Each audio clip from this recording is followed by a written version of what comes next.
My excitement over my boss, John, getting a big promotion quickly turned to despair. John's big promotion will take him to England, away from me. I ran to the bathroom and cried like a baby. John was my boss, but I was in love with him and believed that he loved me. Yes, we were in love and married, but not with each other. While I was in love with John, I was also in love with my husband, Tom. I never intended to fall in love with John, but somehow I did. After working with John on several projects, he invited me to become his administrative assistant. John is a handsome man, and I was immediately drawn to his appearance when we began working closely together. John had the charisma to lead our team. He had a way of making me feel special whenever his attention was on me. 10 years older than me, John had a maturity and charm that I liked. Working side by side, we developed a closeness. He never missed an opportunity to compliment me on the way I dressed and looked, not in a sexual way at first. Somewhere along the way, our relationship became very personal. We talked about some things that I wouldn't discuss with my husband, including our sex life. My husband Tom was a completely different person. He doesn't have John's nice guy looks. He has what I would call rugged good looks. He is a wonderful husband and has never failed to please me in bed. Perhaps it was this difference that attracted me to John. John's touches on my arms and shoulders continued longer and longer. Handshakes between us turned into hugs. The first time his hand rested on my thigh, we both felt sexual tension. I never intended to cheat on Tom, but I had to admit to myself that I had feelings for John, and he had feelings for me. As his administrative assistant, I accompanied him on most of his trips. John never overtly pushed, but we both felt the attraction. I still remember the first time we danced on the trip. We went to a club with a large group of colleagues. Everyone else went to their rooms when John asked me to dance to what he said was his favorite song. It was a fast song, so I didn't mind. When this song ended, a slow song began to play. Halfway through the song, I melted in his arms. It was so wonderful. John is built very similar to Tom. Tom is a little more muscular and younger. That night we danced every slow song until closing time. When the last call was announced, John invited me to his room for a nightcap. I was very experienced. I knew that if I went to his room, we would end up in bed. I told him no, and that I couldn't do that to Tom. John insisted on showing me to my room. The kiss we exchanged at my door almost convinced me to let him in. My marriage meant too much to me to cheat on Tom. I reasoned that the kiss and a bit of dancing were not physical cheating, because I had stopped John from having sex. I admitted to myself that I did have feelings for John. I was ashamed of myself that night when I imagined John making love to me. I have always prided myself on being a moral person. This pride did not allow me to betray my husband, although I wanted so badly to give in to my feelings for John. The Monday morning after that trip, I walked into John's office and told him we needed to talk. "John, we need to talk about this last trip. You know that I care about you deeply, but we are both married. I will not cheat on my husband. Molly, I see it in your eyes. You love me as much as I love you. We could express our love, and our spouses would never know about it. I saw it in your eyes after we danced. You wanted me to make love to you." I quickly cut him off. "John, I admit it. I wanted to make love to you that night. I just can't. I don't want to ruin both of our marriages. Please respect that." I turned and left his office. Our relationship continued in the same spirit. During our trips, we dined together and most often danced. Slow dancing was our favorite. It was the closest we came to making love. John rubbed against me, and I rubbed against him in return. Every time he tried to convince me to go to his room, I refused and shared a nice kiss with him at my door. Back in my room, I imagined John making sweet love to me. I tried my best to hide my feelings for John from my husband, but he suspected that something was going on. He asked several times if anything was going on. Every time I told him that there was nothing between us.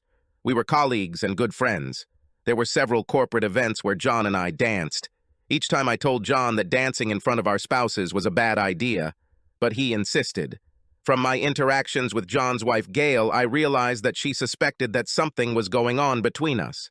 She confirmed her suspicions when she invited us to have dinner with them. Gail cornered me in the bathroom. Listen, Molly, I can tell that you and my husband have feelings for each other. I quickly cut her off. Mrs. Decker, nothing is going on between us. No, you mean there is no sex between you two? There's definitely something going on there. He's obsessed with you. Do you remember that last office party when you danced indecently close to him? I nodded. He screamed your name when he had sex with me that night. He said nothing was happening, but I already knew that he was in love with you. You just haven't given up yet. I see it in your eyes. I admitted that I had feelings for her husband, but I had no intention of cheating on my husband. Please, please don't say anything to my husband, I begged her. She agreed if I promised not to cross the line. This was 6 months ago. If I'm honest with myself, I know that if I hadn't made that promise to Gail, I probably would have given in to John's advances. A week after John's announcement, I was called into his office. I was confused because I knew John was in a meeting outside the company. Confusion turned to surprise when I was greeted by John's wife, who motioned me into the office. Gail closed the door behind me and sat down in her husband's chair. As you know, we are moving to England due to John's promotion. My agreement with John accepting this position was that you would not go with him. I'm tired of being second only to his love for you.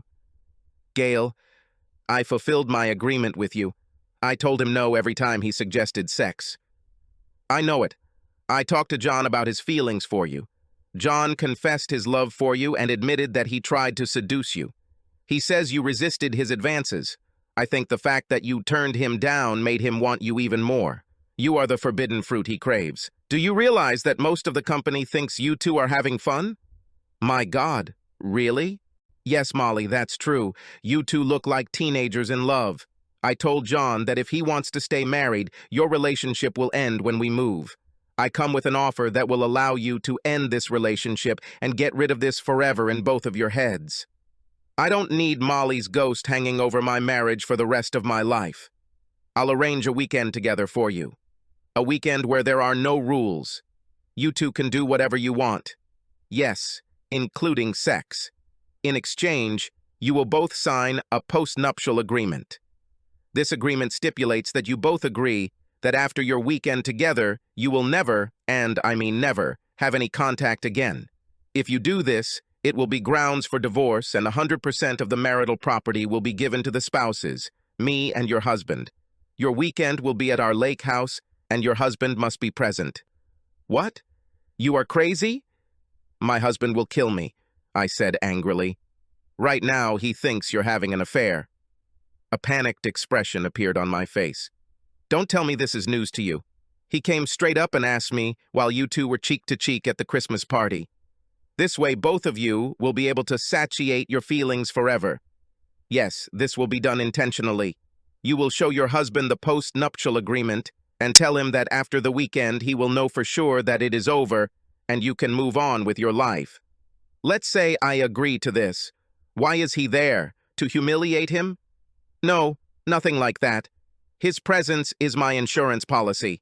This way, I will be sure that he knows about the agreement, and I believe that I can count on him to fulfill it. I'll have something for him there, too. This will keep him busy while you spend time with John. I don't understand what you have for Tom. To be frank, I have a 22-year-old red-haired girl. She is stunning, and she is a professional. A little tit for tat, I guess you could say so. I stood there stunned. My mind was racing. My first reaction was that Gail's plan was the dumbest idea ever. Tom would never let me have sex with John, but I desperately wanted to make love to him. Gail gave me this opportunity. The price had to be high. Tom had to find out that I cheated on him, but we would have been equal if I had allowed him to spend the weekend with the redhead. I can't believe my husband would trade a weekend with a call girl for me to break our marriage vows. Darling, in fact, she is not like that, I would say about her as an actress. She is stunningly beautiful. An ordinary man like your husband would never refuse to spend the weekend with her. If I allow you to spend time with my husband, he deserves something for himself as compensation. What if he doesn't go for it? You say he loves you. If he loves you the way I love my husband, He'll allow it for one weekend. Once it's over, he'll never have to wonder if your romance is over. He will know for sure. If he loves you, he will let you spend this weekend." For some reason, what she was saying made sense. I would spend the weekend with John and it would be over. Ergo, I would never have to worry about my feelings for John. Deep down, I knew it was a bad idea, but I was blinded by my love or lust for John. I agreed with Gail's plan. We ate lunch twice in our conference room while planning the details of the weekend. At the second dinner, John and I signed our post-wedding agreements.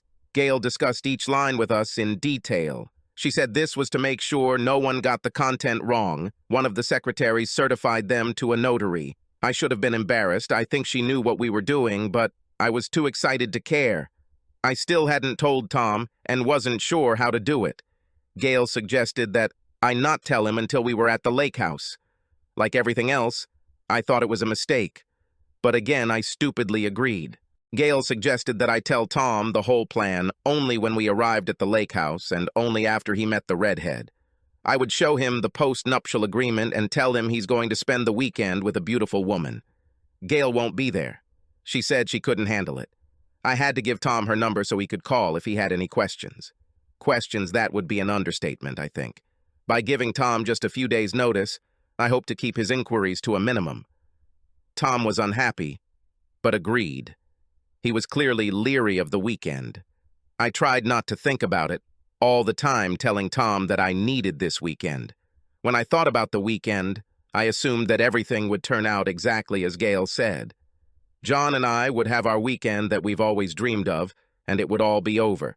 I would spend the rest of my life making amends with my husband. I almost canceled everything when I saw red-haired Jackie. Now Tom wasn't the only one who was jealous. She was 11 on a scale of 10. Hot and young, with big breasts. Gail was right. There would be no man who would refuse her. She hugged Tom tightly and kissed him on the cheek. I wasn't thrilled about my husband having sex with this woman. I was trying to figure out how I would compare myself to her after the weekend. But for now, I stuck to the plan. The company's head of security, Larry, took care of our bags, and then was assigned to keep Tom busy while John and I conferred. He also had to make sure that John would not be physically harmed when Tom found out what would happen at the lake house. John and I were talking across the room when John pulled me towards him for a passionate kiss. We had just broken the kiss when Larry shouted that he and Tom were back. Damn. Larry should have let us know before they entered the room. Tom walked in just as John and I were hugging. I was so glad he didn't see us kiss before they walked in. Tom knew something was up and asked me what the hell was going on. John directed us to a secluded room to talk privately. I thought I was going to throw up before I started speaking. I took a deep breath, asked Tom not to interrupt, and conveyed my confession to Tom. I told Tom I was in love with John, but I was also in love with him. I explained how the weekend would work and the post-wedding agreement John and I had signed. The signed post-wedding agreement was in his suitcase, and he could read it when he walked into the room. Tom begged me to go home with him right now. I tried to tell him that this was the best thing for us, and that he would see that everything would work out for us. When he asked why Gail wasn't here, I gave him her phone number, saying she would explain everything. Tom told me that my actions were threatening our marriage, but when he didn't leave, I thought everything would be fine, just like Gail said. Dinner was very stressful. John asked me not to wear wedding rings, and I did. Tom, looking at my hands, immediately noticed this but did not say anything. He just pointed to my bare finger. If looks could kill, I'd be dead along with John. I don't know where Tom went after dinner, but John took me to our bedroom. We hugged and kissed for a few minutes when he told me he wanted to go for a swim before he put me to bed. John and I walked to the pool, holding hands. I was so relieved to see Tom sitting in the chair looking at Jackie's ass. I was jealous of her and her perfect ass, but I was going to have John. Letting go of John's hand, I quickly walked up to Tom and laid my head on his shoulder. I said, "I love you, Tom. Everything will work out. We'll talk when we get home." My heart sank when Tom shouted loudly, "Go to hell, bitch!" John quickly grabbed my hand. leading me back to our bedroom. He saw that there were tears in my eyes. He said, "Darling, everything will be fine. You'll see. We've come this far. Let's have the weekend we've always dreamed of." John kissed me on the lips, pulling me toward the bed. My love for John overcame my concerns about the situation with Tom. His lips were incredible. He slowly undressed me until I stood naked in front of him. "Oh God, you are so beautiful. I've loved you for so long, and now I can be with you." John kissed me before taking off his clothes. I examined his body. It was as beautiful as I thought. He wasn't as muscular as Tom, but he was very handsome. John lowered me onto the bed before joining me. His hands roamed over my body before finding my wet pussy. "I know we have the whole weekend ahead of us, but I need to make love to you right now," John whispered to me. I spread my legs, inviting John to enter me. Slowly and passionately, John made love to me. It didn't take long before he let out a loud grunt, shooting his seed into my waiting pussy. We lay there, hugging and kissing. Disappointment was in my head. It was much faster than I was used to with Tom. Okay.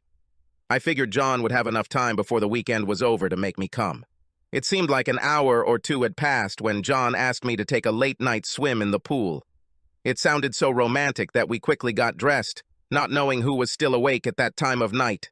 We went out to the pool, fortunately, not finding anyone there. I grabbed John's hand as we approached the pool. "Oh, John, this is so wonderful. I've loved you for so long, and I can finally show you how much. I will miss you, but we have 2 days to spend them in love and remember it for the rest of our lives. Let's get naked and make love in the pool. Take off your clothes, I'll get us a couple drinks."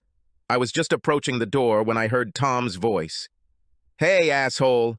I turned around in horror and saw my husband kick John in the groin.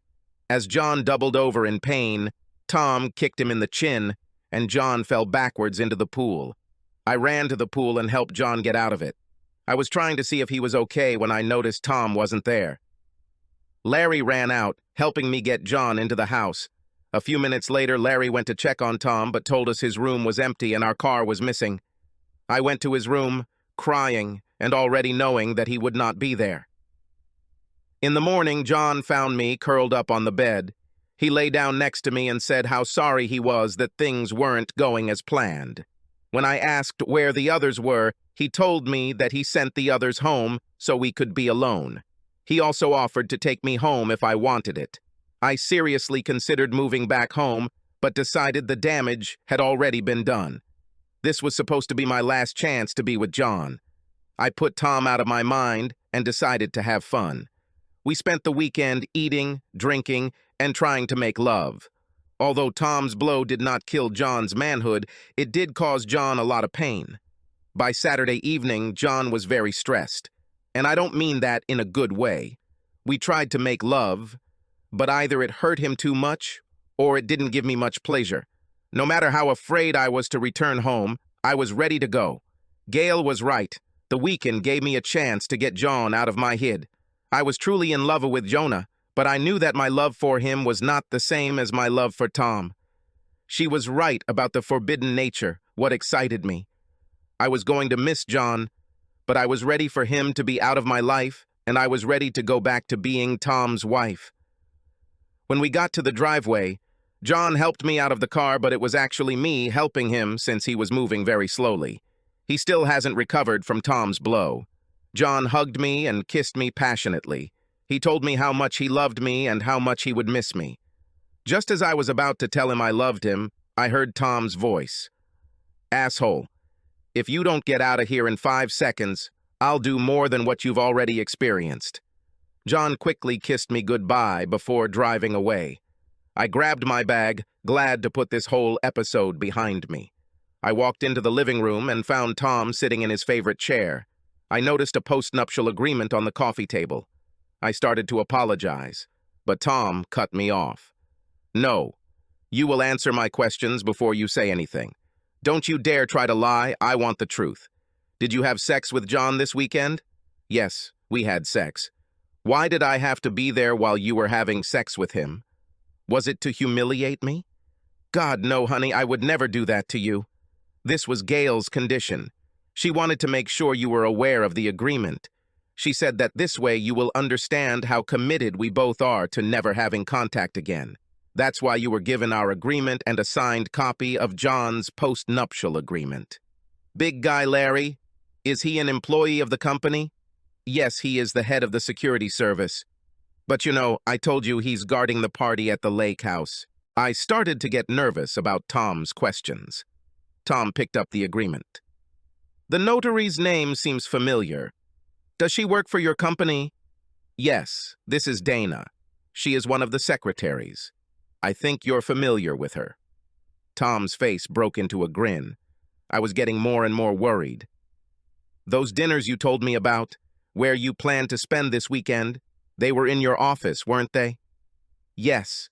Why are you asking these strange questions? Just answer my questions. I only have one left. How do you think this should have ended? Tears were now streaming down my cheeks. Gail said that if you loved me enough to let me spend this weekend with John, you would allow it, and then I would spend the rest of my life making amends to you. I held my head in my hands, crying and realizing how stupid it sounded. Tom picked up his phone and pressed the red button on the screen. The questions are over. I'll show you your room. Okay, I need to rest. Wait, what do you mean? My room. Now you live in the guest room. That's where you'll stay. But no, I want to go with you to our bedroom. You didn't think that I would sleep in the same bed with you after what you did? Oh, I guess you really thought I'd do this, didn't you? Do not leave me, I asked through tears. Tom didn't say another word. He just carried my bag to the guest room and threw it there. I watched as he walked into our bedroom. I noticed that the door had a new handle with a key lock. Oh God, I'm in trouble, I thought. I cried myself to sleep, not knowing what would happen next. Tom had already gotten up and left when I got up. It was Monday morning and I still had to go to work. This was to be John's last week and there was a lot to do before he left. I did my best to pull myself together and go to work. It was difficult to concentrate on work without knowing what my husband was thinking or doing. I had several meetings with John and my new boss, Sylvia. The strange thing was that I looked at John in a new light. My regret for what we did this weekend was overwhelming. Our agreements were written with the understanding that John and I would need to be in contact after the weekend for work purposes. With that in mind, they stipulated that John and I could communicate during that final week at work, but nothing romantic or sexual could happen between us. I felt it would be difficult for John to do this. Several times his hand lingered on my shoulder and back. Several times he whispered in my ear how special the weekend was for him and how glad he was that he was able to express his love to me. Each time I looked at him and hissed fiercely, reminding him of the agreement. I was physically and emotionally exhausted when I returned home. It was dark and cold. Tom wasn't always home when I got home from work, but I hoped he would be tonight. I texted him several times during the day. Nothing was received in return. I wrote to him again, asking if I should host a dinner for him. Just like during the day, I did not receive any response. My calls went straight to voicemail. Tom did not return home that night or the next. I was worried that he had simply left me. Wednesday was to be John's last day in the office. I planned a going-away party and even invited his wife. The party was very enjoyable, and everyone had a lot to say about John and the wonderful job he will do in England. I worked hard, staying in the background, giving John space. When we finished, I helped John and Gail load their cars with John's personal belongings. Gail left, saying that she was going to pick up the last boxes from her office and say goodbye to me before heading home. As soon as Gail walked out the door, John grabbed me in his office. I protested, raising my hand. John, we can't do this. Remember the agreement. Shh, there's no one around, no one will know. This is our last kiss. John hugged me tightly and kissed me for a long time. Molly, I love you and will miss you terribly. I need one last time to remember you. We kissed for a few moments before he moved me to the couch. I should have told him no, but I thought it would be the last time I saw him. A few moments later, my clothes were removed. I just wanted it to end, but I couldn't bring myself to stop him. John didn't last long before he told me with a grunt that he was coming. I quickly got dressed before running to the bathroom to freshen up. I used several wads of toilet paper to wipe his sperm from myself as best I could. I couldn't believe I let him do this, but now it is almost over. John and I walked up to his car with the last of his boxes. He kissed me again before driving away. As I pulled into the driveway, my heart pounded when I saw Tom's car in the garage. As soon as I turned off the car, my phone rang. It was John, so I answered the call. "Is he fucking kidding with this?" John shouted. "John, what are you talking about? Gail and I just got served, and I just got off the phone with the general manager. Your husband is suing the company. Is this some kind of game you two are playing?" "John, I don't understand what you're talking about. Tom here. I'll get to the bottom of this." When I entered the living room, Tom was sitting in his chair again with a big smile on his face. Before I could say anything, my phone rang again with my mom's tone. Tom looked at me and laughed. "You should probably take this." Mom, calm down. You're talking too fast. Start over again." I heard my mother take a deep breath. "I received a strange email from someone I didn't recognize who told me to check out your Facebook page. There are photos of you dancing with a strange man, and another photo of you kissing this man at what appears to be a hotel room door. The caption under each picture reads, 'Corporate slut.' Your status now shows that you are divorced. What the hell is going on?" I looked at Tom, who was simply smiling. "Mom, this is all a big mistake. Someone hacked my account. I'll call you back." I hung up, looking at Tom. "What have you done? What exactly are you asking?" "I've done a lot in the last few days. If your mom was asking about your Facebook page, I was just trying to help you." "What does this even mean? John said you're suing him and the company." It was the same look I saw that evening at dinner. If looks could kill. Glad to hear that the asshole and his wife received my documents. Don't worry, you'll get yours soon. But yes, I am suing both of them for alienation of affection. The funny thing is that my lawyer said that most of these cases go nowhere, but he said that with the evidence I have, we have an excellent chance of winning. Gail's admission that she organized the weekend will go a long way in ensuring that I receive a significant portion of their assets. Regarding your company, did you know that they have a very strict fraternization policy? I have to thank you for having such an end-to-end registration system. This made it easier for me to find employment documents for your company. Using a company employee as a notary would be enough to prosecute the company. But the presence of a company security officer and scheduling weekends at the office would push my case to a great conclusion. My God, what have you done? You and your lover, my wife, started this. I'm just reacting. Did you really think that I would let you have sex with him? And we will live happily ever after. We grow old with you, holding on to your fond memories of how you and John cuckolded me that fateful weekend. Sorry to tell you this, but I don't play like that. Tears streamed down my face as I realized what a mess I had made. Please, Tom, I didn't mean for it to happen this way. Let me make it up to you. Tom laughed devilishly. Molly, the best thing about you and John royally screwing up was Gail's involvement. I wonder if this was her plan all along. I was completely confused. What does it mean? Do you remember that Gail made you and John sign this postnuptial agreement? It stipulated that you and John could not have any contact after he left town. No less important is that it contains one more provision. It stipulated that the two of you could have unlimited contact for one weekend, including sex. Knowing that you would still have to work together for a few days the following week, the document stated that the two of you should not have any romantic contact after the weekend. The document stated in great detail that there should be no non-work-related contact until he left the country. Of course, sex was excluded, but no kissing was even specifically written into it. I gasped. There was no one around. There was no way he could have found out about John and me after Gail left. Watching that kiss in the driveway, I realized that a guy in love won't leave without seducing you at least one more time. I just knew he would try. I have a wonderful photo of you and John kissing less than 20 minutes ago. Would you like to see this? Here, look at this cute photo my private investigator took of you. Two kissing. Tom, it was just a kiss. Yes, you're right, it was just a kiss. You may make the judge think that it was just a goodbye kiss and that the postnuptial agreement should not be invoked. But I have other photos that are even better. Tom handed me another photo of John from that same sofa.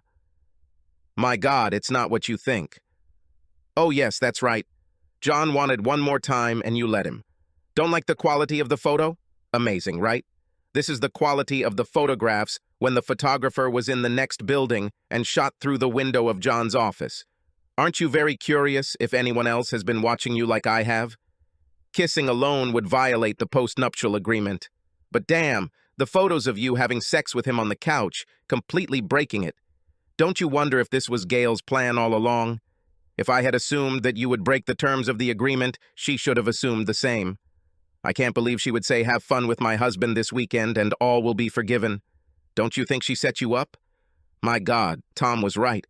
Please, Tom, I made a terrible mistake. I love you. Please, can we talk and work this out? What? Now I have some thoughts. Let me think about how this all happened. You didn't talk to me when you were making your plan. Have sex with John. You didn't ask me to join you when you had lunch, planning to cuckold me.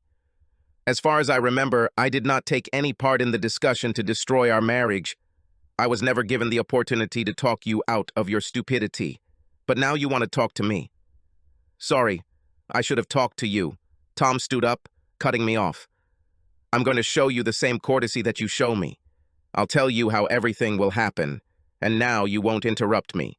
You will be served with the divorce papers in the next few days. I must change them to reflect your violation of the postnuptial agreement you kindly provided.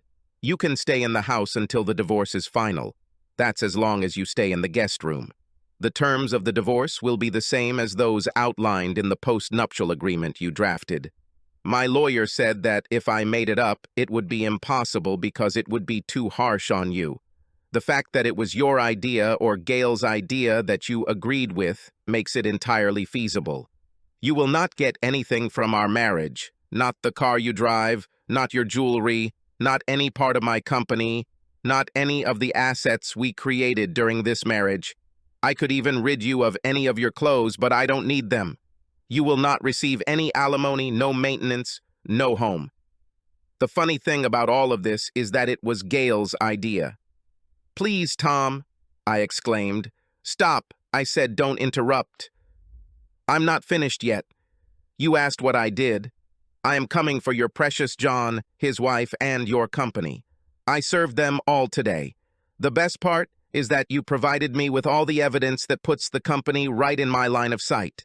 My lawyer is going to give your company 2 offers. First, they pay me $5 million, and I don't reveal the company's plot to destroy my marriage and make me a cuckold. Their strict moral policies are very helpful to me. My second proposal is that they pay me only $500,000. A good deal, don't you think? The caveat is that they fire both you and John on moral grounds in public. But Tom, it would ruin us both. Oh yes, that's exactly what you're going to do. Now you are beginning to understand Molly. I also sent a letter to your family, which should now be in their email inbox, which includes a copy of the postnuptial agreement you signed, along with a recording outlining your plan to humiliate me by entertaining John almost in front of my eyes. Oh my God, you didn't do it! I still can't believe that you thought so little about me that if they had given me a pretty actress, I would let you do it. I would never even think about cheating on you, and certainly not with an available girl while I was married. I admit that Jackie is sexy as hell. Did you know that she gave me her number before I left? But you said you wouldn't have sex with her? I said through tears.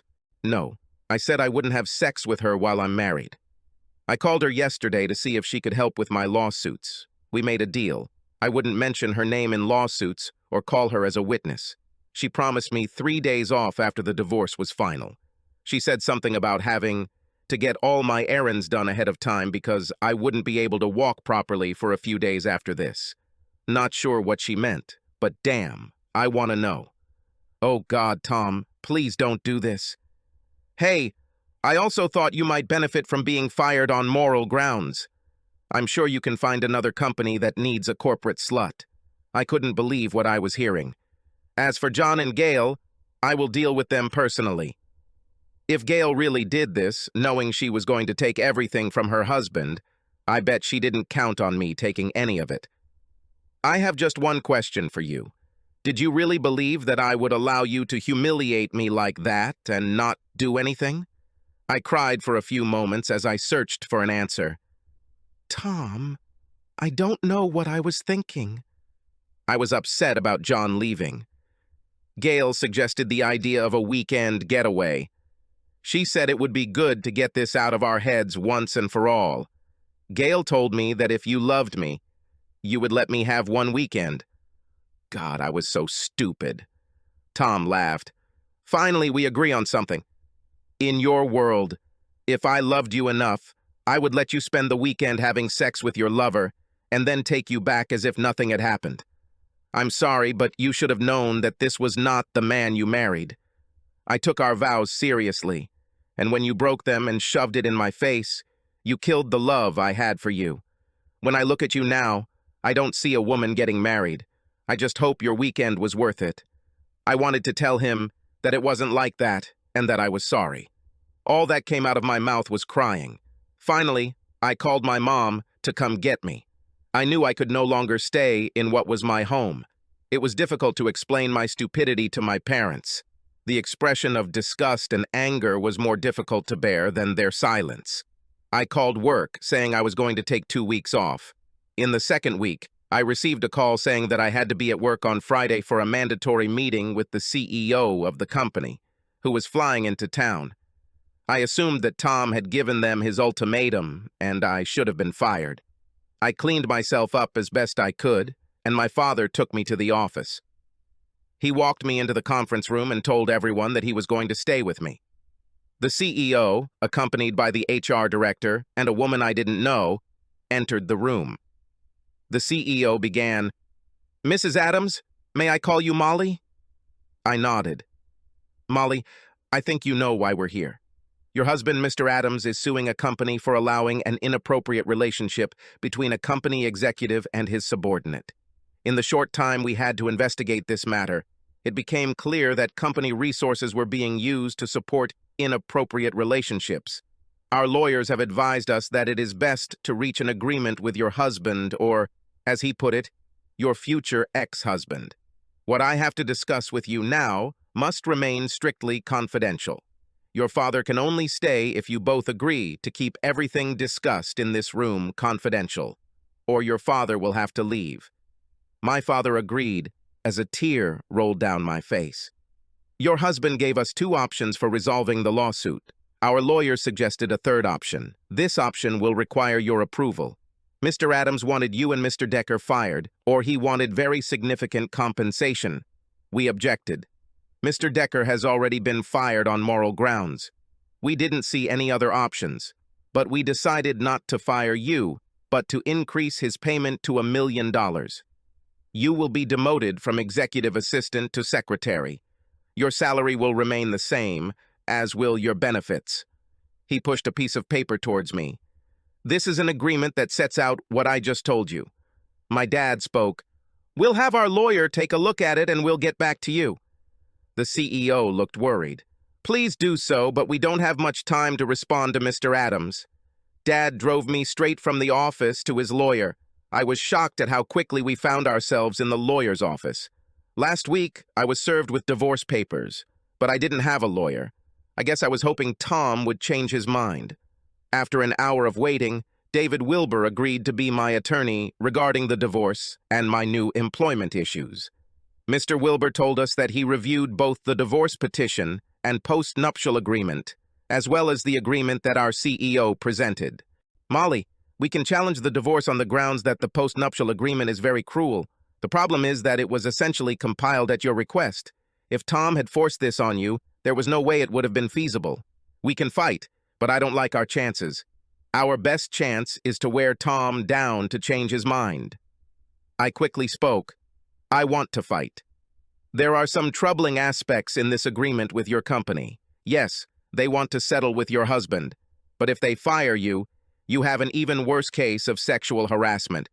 This agreement contains provisions that prohibit you from testifying in your husband's lawsuits. They won't be enforceable, but they can use them to undermine your authority. A key provision of this agreement prohibits you from taking action against the company for sexual harassment. This is what they are trying to achieve." I was confused. "John didn't force me. I did it out of my own stupidity." The lawyer looked at me with a serious look. "I know you believe it was voluntary, but he was your boss. He had a big influence on you. I would suggest that we take a different strategy. We join your husband's claim of sexual harassment. You will, of course, lose your job if we join the lawsuit, but I think that at some point it is inevitable." The lawyer left the room to give my father and I a chance to talk. I reasoned with my father that if I joined Tom's efforts to go after the company, I would have a chance to restore some kind of relationship with Tom and save our marriage. Without my consent, the company could not agree to Tom's terms of settlement. I wasn't fired, but the atmosphere was almost unbearable. I was an outcast. No one spoke to me, and the looks I received were painful. My parents still supported me, but even they could not hide their disgust at the situation I had put myself in. My plan to win back Tom's favor failed. He refused to speak at the divorce hearings and mediation sessions. When we requested counseling, the judge scheduled a hearing on the matter. I was called to testify and questioned about my weekend with John. I tried to soften the effect, but even my parents thought I was stupid fool who thought she was in love. Tom's lawyer asked me one last question. "Was this weekend worth it?" I shouted back, "No, I wish this never happened." Ultimately, the judge ruled that since the postnuptial agreement was my idea, it was enforceable and granted the divorce without consultation. Tom was true to his word. I received nothing during the years of our marriage except my clothes. My parents allowed me to stay with them since I had nowhere else to go. I continued to work in the company, but as a secretary. It was torture to go to work every day. I was isolated in the office, and when I saw others, they looked at me as if I was sick. I was looking for another job, but had to stay until the trial was over. 4 months after the divorce was final, my attorney notified me that he and the parties had reached an agreement to settle all lawsuits related to the case. I was surprised to learn that all parties were required to meet to sign settlement documents. My lawyer told me that he thought it was Tom's idea, so he could have one more show at me before it was all over. I was hoping to see and talk to Tom. I haven't heard anything from him since the divorcee. I did my best to dress up without looking impatient. My lawyer and I arrived first, followed shortly by Tom and his lawyer. We exchanged pleasantries, and I asked Tom if we could chat a little after the signing. My hopes rose when he agreed. The company's CEO and his lawyer were scheduled to arrive next. They both looked very angry. The first of many shocks occurred when John entered. His clear, professional look was gone. His hair was a mess. Sporting a scraggly beard, he looked weak and sick. I leaned towards my lawyer. "He looks terrible. Where's Gail?" I asked. Before Mr. Wilbur could answer me, Gail followed her lawyer in. She was dressed impeccably. The next surprise was that she and John were sitting on opposite sides of the table. A man in a suit entered the room, accompanied by 2 women who appeared to be his assistants. The women placed packages of documents in front of each of the participants. The man in the suit spoke. "Thank you for meeting here to settle this lawsuit. In front of each of you is a package with the terms agreed upon by your lawyers. Please understand that by signing the attached documents, you agree to cease this legal action and agree to absolute confidentiality. As you all know, there are severe penalties for violating the confidentiality agreement that is written into the documents. I confirm that funds will be deposited into accounts and checks will be issued as soon as agreements are signed. I expected Tom to make some grand speech to finally get his revenge, but that didn't happen. I think all he had to do was watch us all sign the agreement. Each of the signed documents was collected and notarized by assistants. One by one, each side turned to its lawyers. It's just Tom and I and our lawyers left. Tom asked if the lawyers could give us a room for a few minutes. We went into the adjacent conference room and sat down at a wide table opposite each other. "I think you won in the end," I said. "You couldn't be more wrong, Molly. Nobody won here today. I lost my marriage. What I received today was financial compensation for the diabolical plot that managed to destroy my marriage." Money doesn't make up for what I lost, but it helps. Judging by the look you gave John and Gail when they walked in separately, I'm guessing you don't know what happened to them. No, I haven't heard anything about it. Their divorce is almost complete. I was right about Gail having a plan to dump John and take all their assets. The weekend was a shambles.